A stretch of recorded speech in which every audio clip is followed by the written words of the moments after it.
Welcome to the Turntable, a roundtable discussion featuring music industry professionals, artists, and anyone with a vested interest in the music business. And today we have some amazing artisans on the table that are going to share a little bit about their experiences and also ideas and recommendations for artists seeking practical ways to monetize their art. So before we get started officially, I would love to find out if we could go around and maybe get a synopsis of your background, and then we'll throw out the first question. Why don't we start with Ayden? Hi, everybody. My name is Ayden. I'm an aspiring artist from right here in Orlando, Florida. I've been a drummer for 10 years. I'm a drummer for 2 bands, and I'm starting up a solo industrial experimental metal project called Virus. Thank you, Mike. Yeah, my name is Mike. I'm also living here in Orlando, but I'm everywhere. Sometimes I'm in South America, sometimes I'm here, sometimes I'm in Europe, and nothing. I've been working on my music for a while now. That's I don't see myself doing anything else. I also act. I compose. I do a little bit of everything. I love art in general, and excited to be here. Thanks so much. And now we have a film artisan, Donna. Yep, I'm Donna for Film. I am a local filmmaker here in Orlando. I'm also an author and a founder of a nonprofit called Humble Visionaries for Change.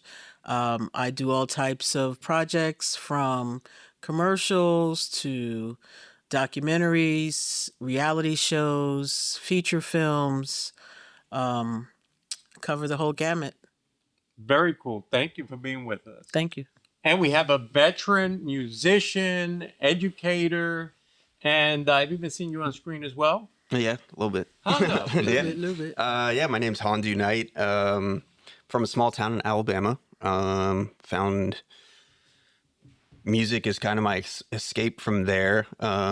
I've luckily been able to become an educator, so now I teach the drums. And then I actually got super into film and that kind of stuff, but my wife and I shoot weddings and that kind of stuff together just for fun. God bless you. Nice. Thank you. So let's go ahead and get started with the first question, and that is, if you don't mind, in an environment where we're all fully aware that there is a significant, as I've heard, low payout from streaming, and I would imagine that also goes for film. If you don't mind, maybe let's talk about the live environment. What are opportunities that artists have to be able to maximize that environment, which is really a magical environment. Even if we're talking about the theater experience, right? Like nothing, you could be in your living room watching a movie, but it doesn't quite have the same energy as being there watching it with an audience, right? And we know, by the way, as a side note, for decades, there's no other place that anybody's going to pay $15 for popcorn. Facts. But that's a different story. But if we could talk a little bit about your experiences and maybe things that you've done, things you're looking to do, to be able to maximize that particular environment and leverage the excitement and the unique experience of being at a live show, to be able to, make some money and be able to subsidize maybe revenue that you're not getting from streaming. And whoever wants to start first, perfectly fine. Well, I'll go. So I worked in the merchandising side of things for probably 10 years after I moved down here.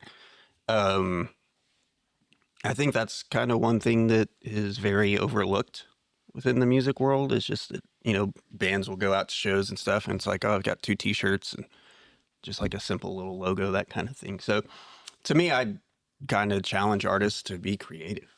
Like, what is going to grab someone that, isn't just a t-shirt, isn't this kind of stuff. For instance, I did, am I allowed to say band names? Okay, cool. So I worked with a band called Yellow Card for a long time, and they had an idea to get rid of some old merchandise.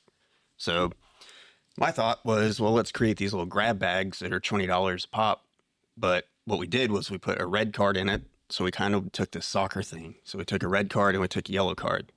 And we dropped 5 yellow cards. So this was every show. So every night they had just random grab bags. But in each bag, or in random bags, you would get 5 yellow cards, which would mean, oh man, what was it? Oh, at this time, so you get a free vinyl. So if you walked up to the merchandise, you get like an old vinyl. If you got the red card, you get a free signed vinyl.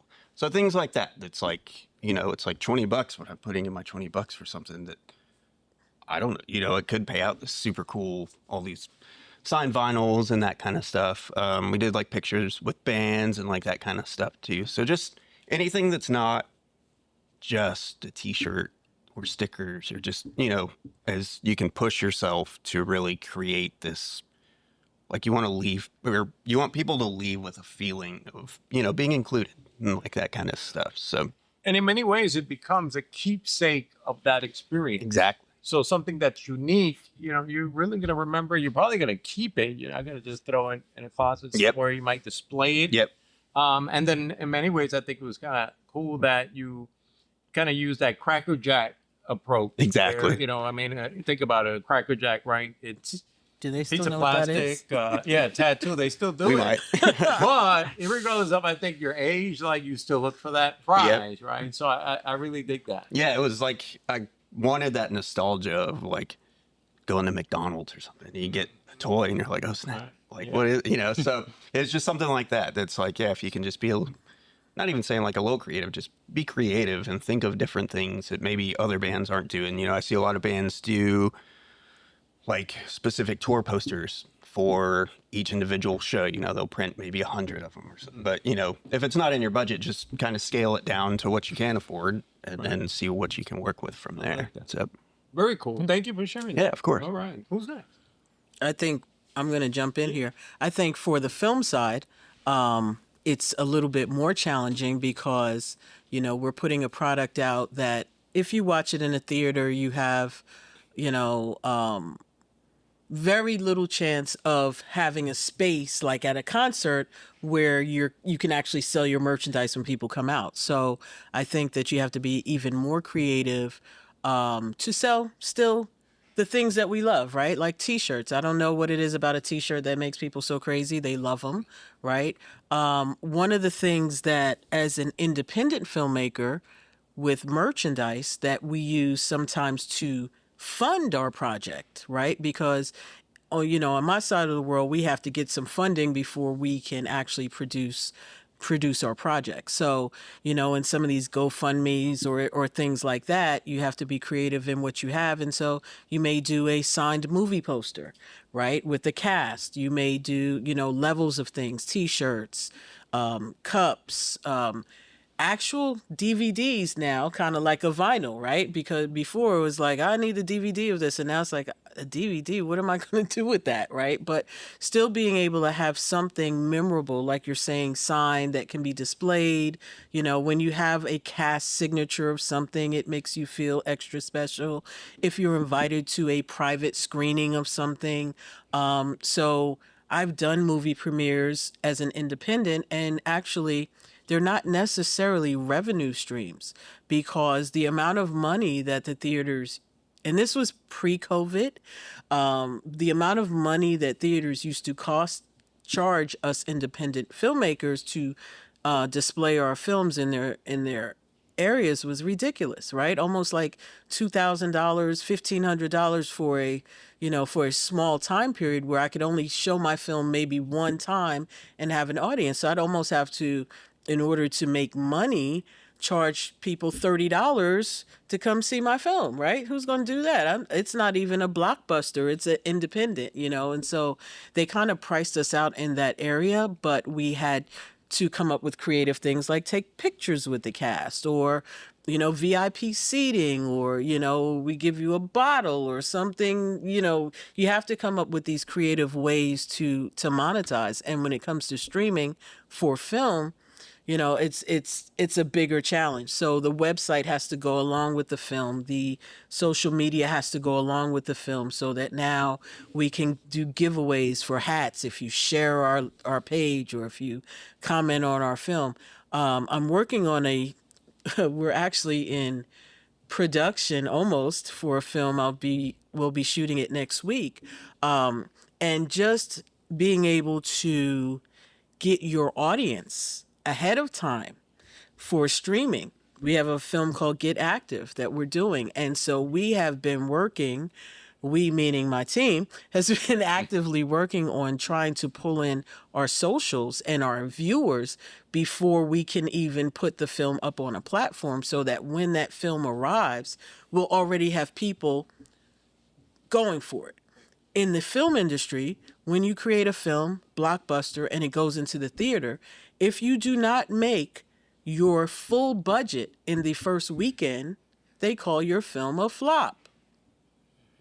Even if your film is going to be in theaters for 2 months afterwards and you make that and so much more later, if you don't make it that first weekend, you're under the gun. So on the independent side, in that same frame of mind, we're trying to build up all of our audience so that they just can't wait for us to drop it, and then we let it go. And so then you have to come up with some contest after, like, hey, if you can tell me what she had on in this scene, we'll send you a this or that. Something to get your people engaged is really the game.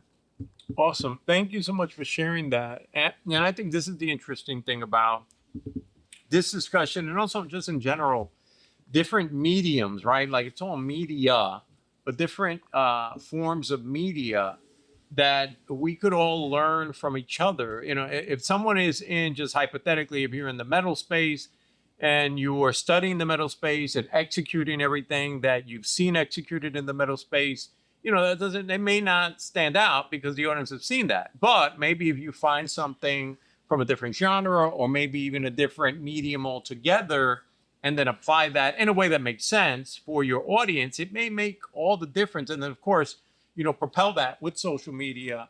You know, it's a way to stand out, which is so important. But the other thing I wanted to touch on, based on some of the things you talked about, especially like merchandise, you know, and an example in the real world, not, you know, little, you know, small studio by any means these days, but A24 is, you know, incredible about putting together really interesting, unique, not generic, very specific to the experience and the mood of the movie merchandise. Yep. You mentioned DVDs. They recently put out a VHS, including a package for one of their movies that kind of fits that era. I think it was like based on the 70s. And they've done a lot of that, you know, so I think that's another thing to keep in mind. Like, it's great to have the tried and the true, but as Hondu said, you know, it also makes sense to find something that is distinct to maybe that experience, and definitely to that artist and audience, because that is something that's going to mean something, and that's something that's going to, you know, be with them. And more importantly, it'll encourage them to spread the word. Because in a social media environment, that's really what it's about. You know, what can we do to entice you to share? All right. I got a little derailed from the question. I'm sorry, I haven't had my coffee yet. Yeah, that's I was really like interested in what they were saying, but Yeah. I was trying to remember exactly what was the question. That's okay. Yeah. How what do you do in the live space to be able to, you know, find ways to monetize the experience, the connection with the audience, the environment, anything in that space?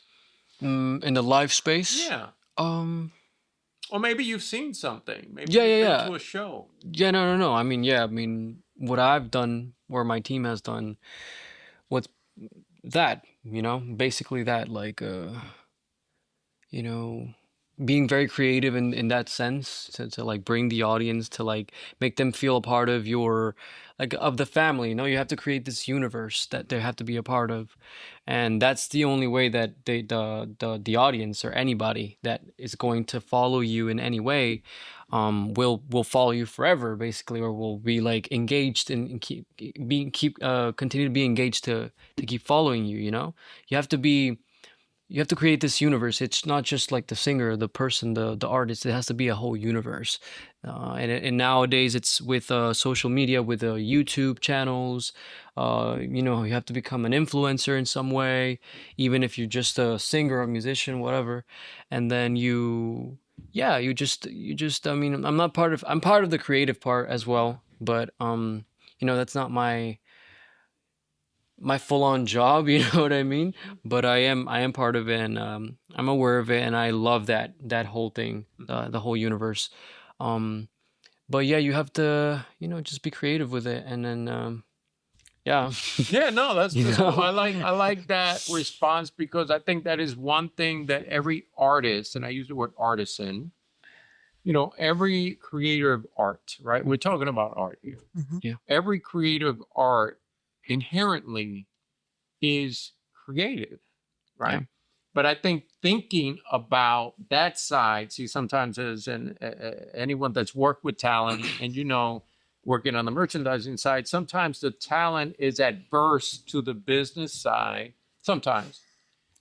But if you look at it from how could you apply your creativity, that's something that's innate to you, to this side of your universe. Exactly. I think if you look at it like that, it could result in impressive results because now Absolutely. more than anything, it is genuine. It's not Exactly. just, you know, The trying to get image- someone's money. Yeah, or the image you portray to get people to follow you or to be a part of that, you know, Indeed. fake Yeah. or whatever, like that mask or It's authentic. character. It's authentic. Yeah. It's authentic. Aiden, Yeah. did you want to share anything? Yeah, so I think I really like what you said about it being kind of like a family dynamic in a sort of way. I kind of think of like when you go to a show, I'm just going to speak from like personal experience about like going to a lot of like rock and metal shows. You go into the venue, and even though it's a music experience, it's a music performance, it's a concert, there is a level of kind of immersion and environment that plays into that. And I think it's very similar to kind of put it into perspective to like how theme parks sort of work, right? Like you go and there's like these themed lands. It's like based on like a movie, like you go to Disney or Universal or something like that. And, you know, they have the ride and it's built to look like this environment that takes you out of reality for a second. And then what's at the very end of that, there's like a gift shop, right? That you're going to kind of ignore as you're passing by. But once you're done with the ride, you've had that experience. Kind of the artists, because it is an art form, the artists who have put their time and effort into creating that experience for you, that is your way to kind of show that that experience impacted you and affected you. And then you are more willing to buy something to kind of monetarily support them. So when you go to a show, it's got to be that same kind of dynamic where you have to have something available for the people who are showing up to support you. And once you've successfully given them that experience, that immersion, there's got to be like what you were saying is like some kind of variety, some kind of creativity that is unique to you, but also Something marketable. for the memory. Right, something for the memory that other people, that anybody can identify with. Mm-hmm. Nice. And I love the idea of the exit through the gift shop, right? Because if you've been to any amusement park, you all know that you go through this experience, this immersive experience. And a concert is about the most immersive experience that you could go to, especially Right. if you're going to a band that you are ardent supporter of, you know, the music, you know, the lyrics, you're singing along, et cetera, et cetera. You've waited maybe months, if not years, to see them. But, you know, if you think about it that way, it's part of the experience. And also, is it worth their time, right? And their money. I mean, everything we talked about so far, adding value, unique products, you know, pricing, as Hondu knows, is a big deal. Having a variety on the table, not just the most expensive or the cheapest, but just about everything for everyone's price point or budget. But also, you know, what do you do there? What is that experience like? Do people have to wait forever? Are you only accepting cash? Are you accepting credit cards? Is there a band member there, right? Like that's a huge deal. There's nothing more that bands want than to be able to connect, or fans want than to be able to connect with their favorite artist. And now you have an opportunity to actually see them or buy something directly from them and then get it signed right there. That could make the difference between a sale or not. And you're providing value. Right. So thank you for bringing that up. You mentioned earlier for lack of a better description, the logistics and the costs associated with, securing a space, right? We call that four walling in film. And it could be expensive, and it could be the difference between whether you do it or not. Correct. Right. So I'm curious, and there are some parallels, right? Maybe you're not necessarily renting the space when you're doing a show, but when it comes to shows, you have to get there, right? If you're touring, if you're doing a little southern leg of a tour that you booked yourself, it costs money to get from point A to point B to point C. Not only gas expenses, possibly lodging, things break. We've seen that over the years. I knew, and we probably all have these war stories. I knew a band that purchased a brand new RV to go on a 50 some odd city tour.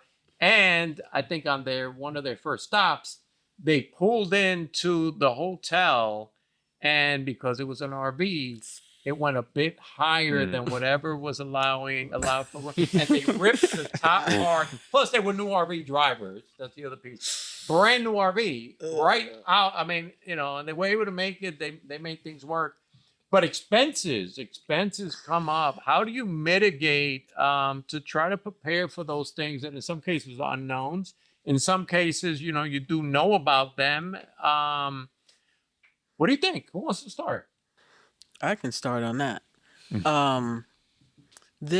We are in the entertainment business. We are in the entertainment business. And it does not matter how creative you are. If you do not understand the business of the business that you're in, then you will find yourself behind the eight ball. You may be a hugely successful artist or artisan, to use your word, in whatever you do. But if the business behind what you do is not solid, then it's not sustainable. You have to have a budget that you stick to. You have to even understand what those costs are. You have to do your research. Even if you have people for that, you still have to coordinate with your people to have that full understanding for yourself, right? There are so many stories, and you can vouch with this for actors and musicians that started out early in the game and were focused on the craft of what they did and did not understand the business. And there are so many horror stories of they're penniless. They're old and there's nothing for their retirement. People stole their money. They are broke now after being these huge superstars, and they have nothing, and they have jobs now that, you're like, how, and it's because there was no emphasis on the business of it, or no oversight. And the artists themselves actually did not do their self the service of keeping an eye on that side of it. You can have a team, you can trust your team, you should trust your team, right? You should be able to delegate different things to different people and feel comfortable that they can handle your request, right? But when it comes to the business of things, you have to take the responsibility and understand what that means. You can't just let your manager handle everything and not have not a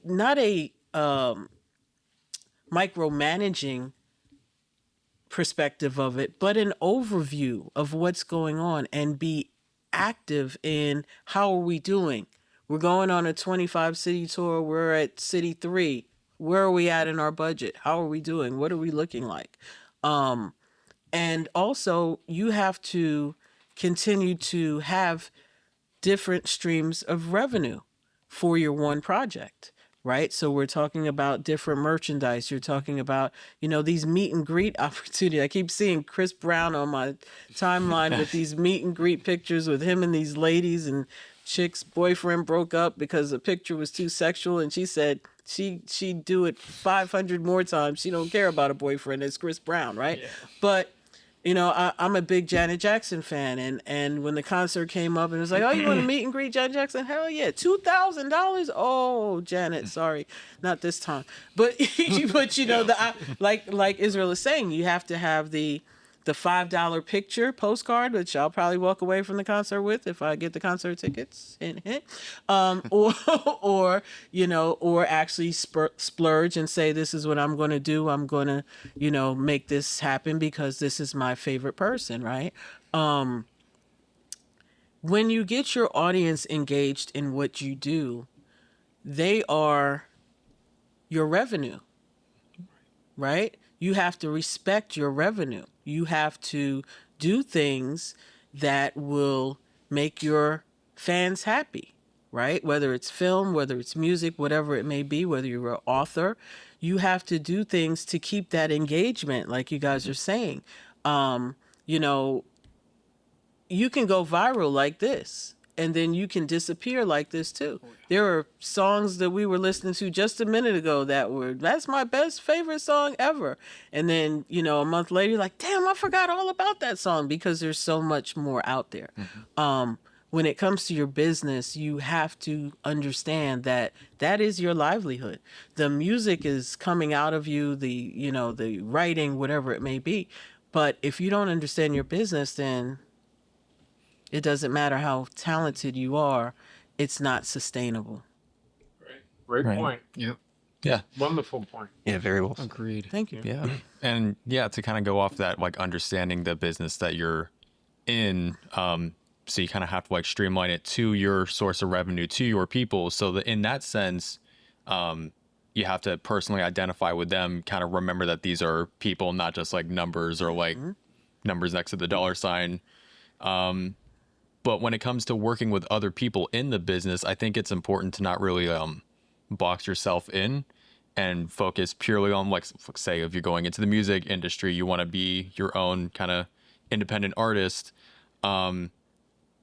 There's a lot of emphasis and like a lot of importance on getting things like sponsorships and like business deals, no matter what it may be. Like, even if it doesn't feel relevant, like, I guess to kind of provide an example is like you can like drive by and you can see like a football stadium or something and it's like sponsored by like Camping World for some reason, which doesn't really make sense, but you don't know what Camping World is providing for that stadium, right? Or there's like a football team that's like sponsored by like a fast food restaurant, maybe that restaurant is providing food for the team like during like water, refreshment, stuff like that. So it's like you got to really understand, like, there's the art that you're doing and then there's all of the other facilities that you need to make your art habitable for you. Correct. Right. So that's why you would like sponsor with somebody who can get you like a decent like living situation for on the road, like to get like an RV that is the correct height to pull up to the hotel. Or a driver that can. Right, and the correct driver is like knowing, like, when it comes to talking to your, like, presenting yourself to your audience, to your source of revenue, streamline it so that they can identify with it. But when you are making yourself open to other sources of revenue that are going to back you up for that, you have to be open-minded and like consider every possible thing that you would need to make your art more powerful and better and more impactful when it reaches the audience. Absolutely. Great point. So let's talk a little bit about one of the things that in so many ways we talk a lot about, but honestly, I don't think we talk enough about it, and I don't think we plan enough for it, and that is marketing strategy. Because ultimately, whether it be a concert, whether it be a piece of merch, whether it be an experience, if people don't know about it, then at least in their world, it doesn't exist. Correct. So I'm curious if you each might share a little bit about maybe some of your takeaways, or maybe even advice about how someone might approach the marketing side. And in the context of responding, was there a specific platform or strategy that you took that you know, maybe was out of the box that you really felt either hit the mark, or maybe, you know, we learn sometimes more from things that didn't go right, you know, that didn't hit the way you thought it would hit? I can jump in there. Yeah, too. go for it. Sorry. So film. Streaming is amazing for me as an independent filmmaker because I don't have to wait for a studio to tell me what I can do, how I can do it, if I can do it, if I can't do it. I am completely independent. As long as I produce a quality product, I have a space to monetize. Currently, I have several projects on the streaming site Tubi. It was a new endeavor for me about a year and a half ago. As a filmmaker, knowing that you can create something, and as soon as you finish creating it, you have a way to monetize it, that is like the dream of dreams, because after you create a film, for the most part, usually as an independent, now it is, how am I going to shop this thing? So knowing that you have a place that it can be monetized is like heaven sent. That's what I thought. And it is. However, there's a catch. And the catch is you're independent. When you look at blockbuster films from, the large studios, if you think about it, think about your Marvels or your Marvel movies. You watch these actors go around the world with premieres advertising this film, and your morning shows and your night shows and your this shows, right? Your afternoon shows. And you're seeing them everywhere. You're seeing them talk about these films. They're on billboards everywhere. Well, the studios have millions of dollars, almost as much as they've used to create the film, to market it. I spent all my money making the film because I was self-financed. And then when I had the opportunity to be on a streaming channel, I was like, hell yeah, I'm going to make my money. No, because I didn't have a budget that was equivalent to what I put in the production to market it. So although I'm on a platform that has over 40 million subscribers and it's free, if I did not figure out a way to drive those people to my actual film, when my first quarter of getting my, it's like, oh, revenue checks coming. And when I looked at that check, I was like, huh? Wait a minute, I got that thing streaming on every TV in my house. How is it on? Right? Because that's not how it works. But I spent money. I had a billboard in Times Square. I had flyers, posters, T-shirts. That billboard in Times Square was for clout. That billboard I had in Atlanta over 75 as you enter the city of Atlanta, it's a beautiful picture for me and my company and my promotion for my company, but it was a huge hole in my budget. And it did not drive the people the way I needed them to. And I did not understand that until I backed up and thought about it. Hey, if they see my film that's streaming on a platform on a billboard, they can't click on anything and go directly to it. They're sitting in traffic, so they shouldn't pick up their phone and type it in their notes or go to it while they're on their phone, right? And by the time they get out of this traffic, when they get home, all they want to do is eat and, and relax, right? So they're not even going to remember what they saw in that billboard. And so I had to realize that that's not the best way for me to market. Let's back up. And I found social media, and then being able to have Instagram and Facebook ads with the link. So you see the trailer or the clip or whatever I put on there, and then you can go directly to it, was more of a direct way for that to work for me. But it is the trial and error, especially as an independent without a large budget. It is the paying attention to your business, right? It is if you have the ability to even see what your analytics are, because sometimes you don't even get to know how it's benefiting your bottom line until maybe a quarter later.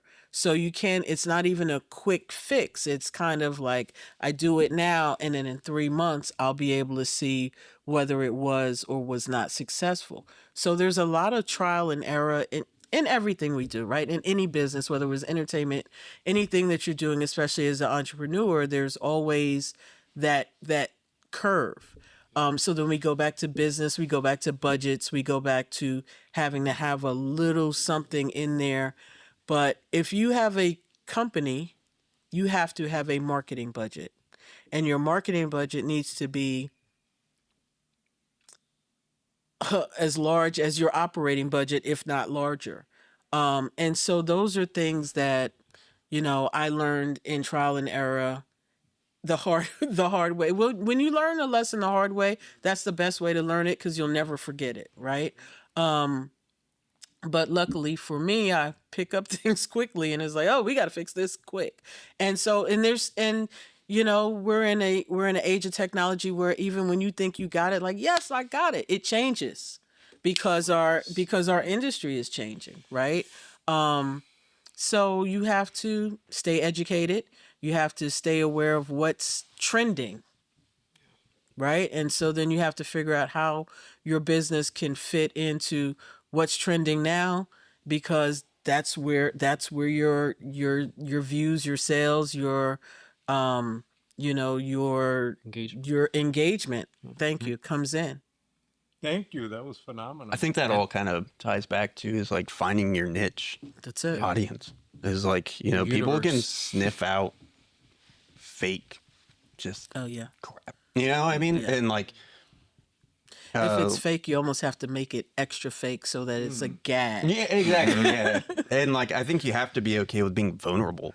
Like, I think that's such a big thing too, is, a lot of times people just put themselves out there and they're like, oh, my song got 10,000 streams. Oh, I'm awesome. But it's 10,000 streams in the like grand scheme of things, is unfortunately nothing. Correct. So it's really like marketing strategies, and then really honing in on like what like group of people you're trying to find. Like for you, for instance, like I wouldn't expect you to go, I don't know, flyer your stuff at like a jazz club.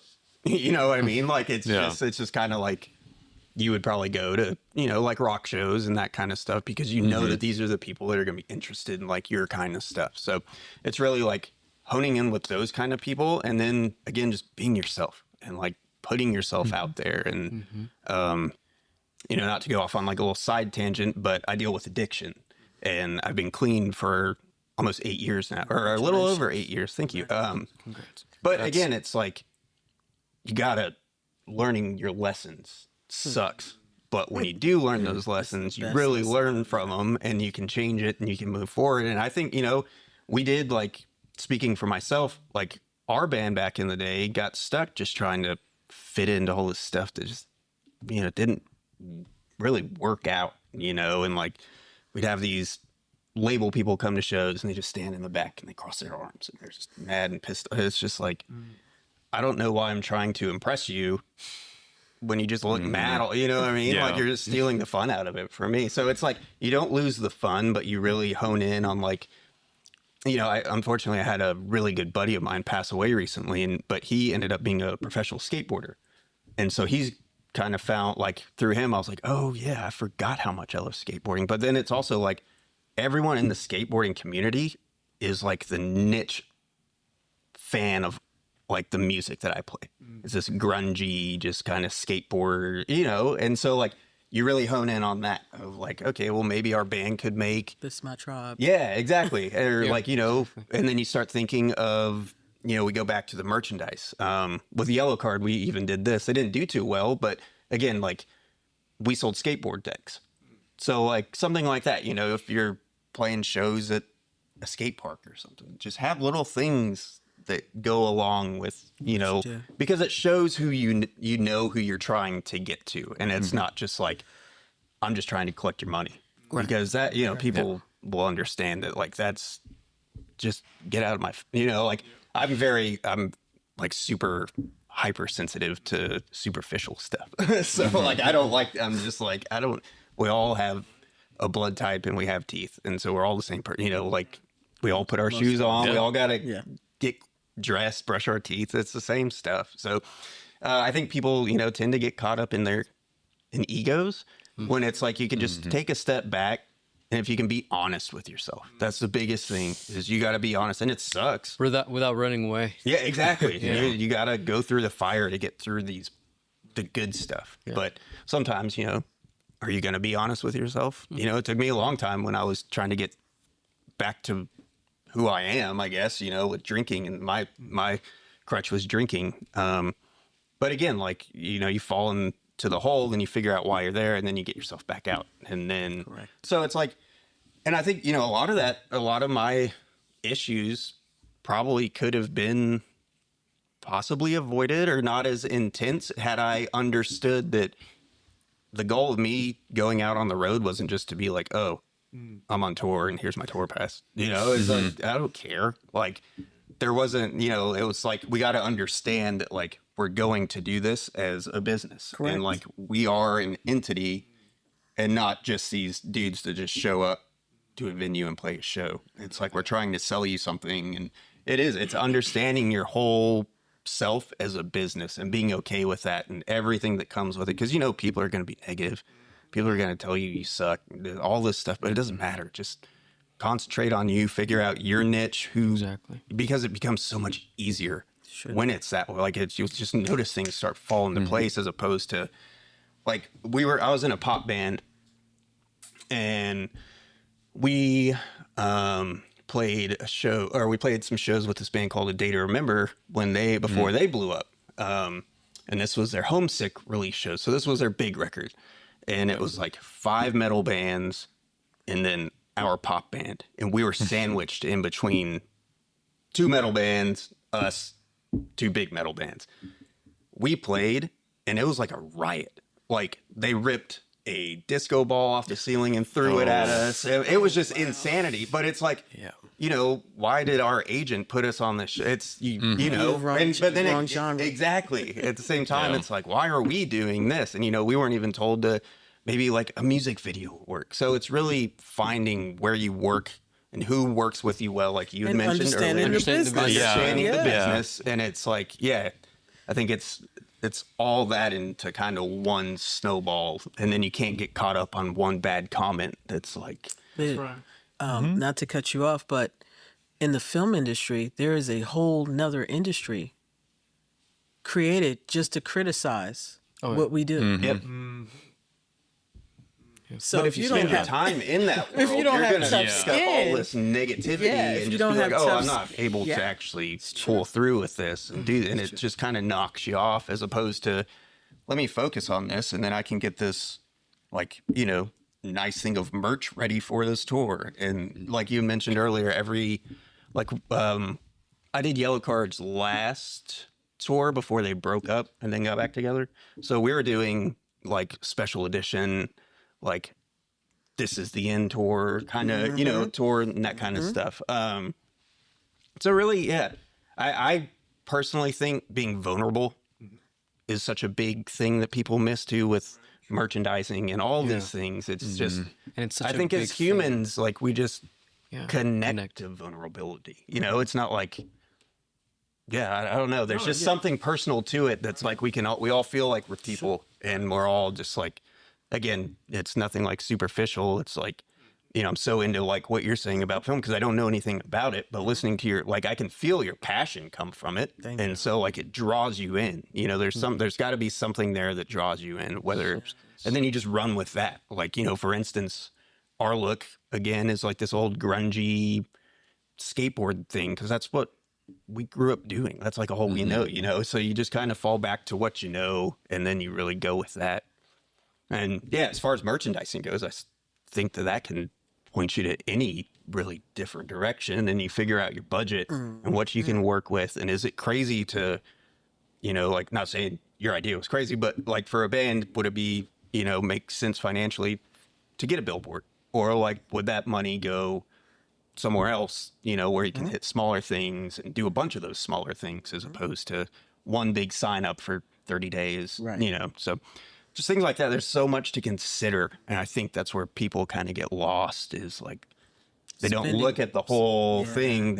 You get tunnel vision of like, I need to go perform in front of 10,000 people. And if I don't, I'm a failure, you know, like, to me, I think if you're passionate about something and if you love something enough, you're going to stick with it and you're going to find your niche, and it should come naturally to you that you're not forcing this thing of like, hey, I'm trying to get your money, but you know, it's like if your band has like a particular look or a logo or something, and then you print your t-shirts and it looks completely different. It's like, you know, you got to be consistent with these things. And yeah, it's something you Branding. mentioned. Yeah, branding is so Branding important, and is huge. consistency. And just like one of my best friends is a graphic designer, and he works with a lot of big bands, Paramore and those kind of things. But he started out in Alabama with me, you know, and his parents would go out on the weekends and we'd rip up the living room and record my drums, and then we put it all back together and stuff. And so you know, you just learn these little things, and then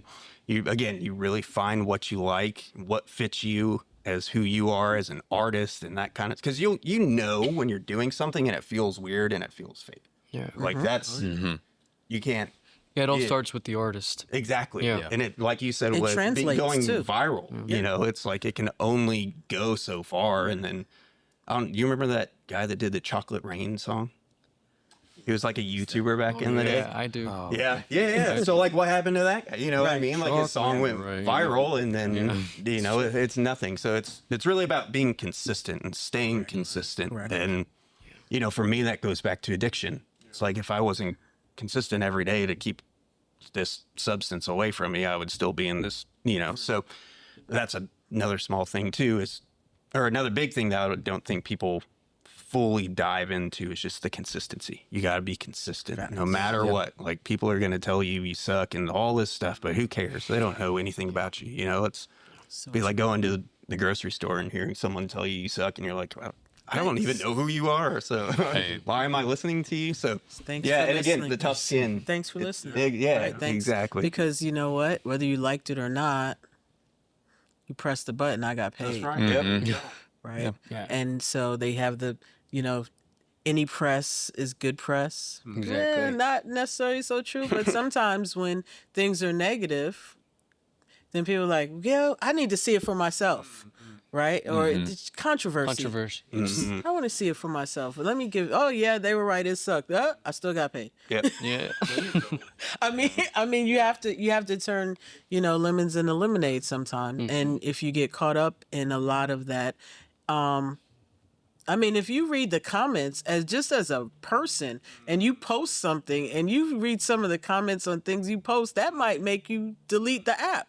If you're thin-skinned, right? And unfortunately for the kids, it takes it even worse. So, you know, this in any business, you definitely have to have thick skin, and you have to already know that there are people that are they're just not your tribe, as I like to say, right? And you find your tribe, and your tribe will love you. And then you'll have other people that will just as equally hate you, and that's okay. Because as long as you have the people that love you, then you just do what you do. Yep.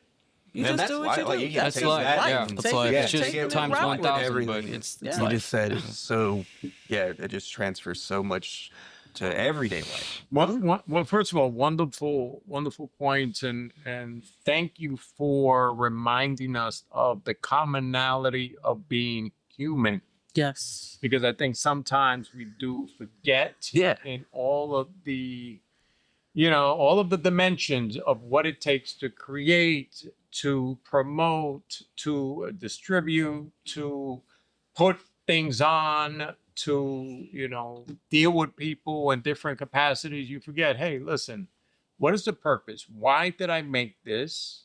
And ultimately, I'm guessing, yes, it's twofold. One, you made it because you're passionate about your art. And B, yes, it's a business. So that purpose sometimes gets lost in the maze of all of the other things you need to do. I've gotten the signal multiple times, so I'm going to go ahead and throw out a quick round. And that is, if we could get from everybody two things. One, if you don't mind sharing a could be the latest and greatest, or it could be something maybe that's tried and true to you. An app, a piece of software, a website, any tech that you currently are finding very helpful for anything you do, to be productive, to create, however you want to answer that. Maybe it could be some new AI tool. And B, if you don't mind sharing how folks could learn more about you, your social media tags, website, whatever it is you like to share. Why don't we start on this side? Yeah. Okay. So I guess to start, when it comes to because my kind of big aspiration right now, what I'm trying to get started with is music production.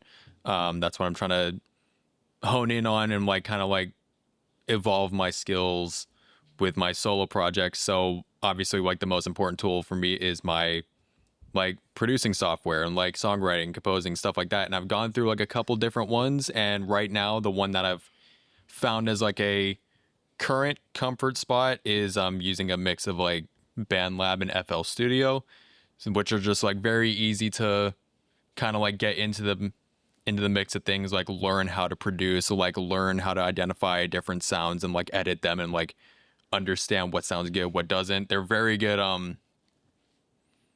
Like people think of some of them as kind of like the starter ones, but there are a lot of artists in the industry who made their way into the industry by using something like FL Studio because it's easy to learn, but there is so much available for you to expand upon yourself and then eventually like have a good like understanding of production once you kind of like level up your software. Once you've like gained a following and you have like a source of revenue, you can like level up to like Pro Tools or like Logic or something like that. But that's what's been helping me a lot right now. That's kind of what's getting me through this initial stage of sort of like getting myself into the industry. And I guess for socials, stuff like that. Yeah, my handle on Instagram, you can find me at Virus Official, and my two bands are Subatomic Mom and Driven. Thank you, Mike. Yeah, I mean, I've been using this new app called InVideo AI. And it's like an app that you literally type what you want the video to be about, you know, for your social media or for whatever. Honestly, you can even make YouTube videos with it or whatever, but I use it mostly for my social media in case I want to like show an upcoming thing or something like that, you know, like, oh, you know, guys, this is gonna happen and stuff like that. But I can just type exactly what the video is gonna be about, and it just generates immediately what I want it to be about with the whole voice. Like AI creates the whole voicing of the video, all the audio and just the image, the whole video, like the image part. It's pretty cool. Nice. Yeah, it's awesome. Very I have cool. it right here. How do we learn more about you?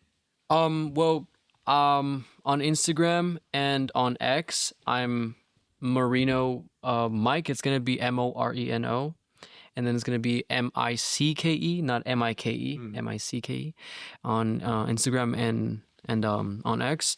Facebook, there's a webpage, Mike Moreno, like that, and then I'm gonna tell you, yeah, my YouTube channel is also my name, Mike Moreno, and that's it. And then you guys can just, you know, find all this stuff that I've been doing for a while now on my social media. That's pretty much it. Yeah. All right. Donna. Okay, so I'm a woman of a certain age, and sometimes tech gets on my nerves, right? So to be honest with you, I am so old school that a pen and a paper is still my best friend. Because I'm a firm believer in if you write it down and you believe it, it will come to life.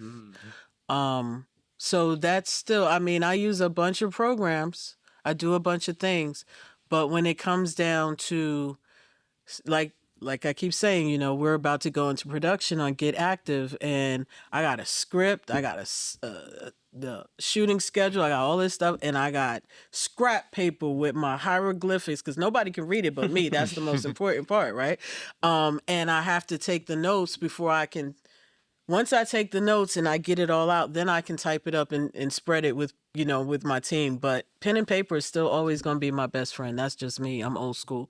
As far as where can you find me, I am Donna, the number 4 film on everything, right? Donna4film.com, Donna4film on Instagram, Donna4film on Facebook.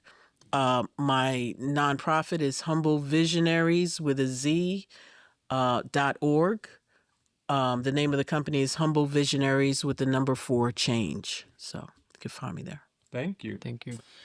I guess I'll start with my social since it's on the top of my head. So you can find our stuff. I say our because I've played with the same group of people basically my whole life as far as music goes. But that's just going to be Instagram at Yeah Sure.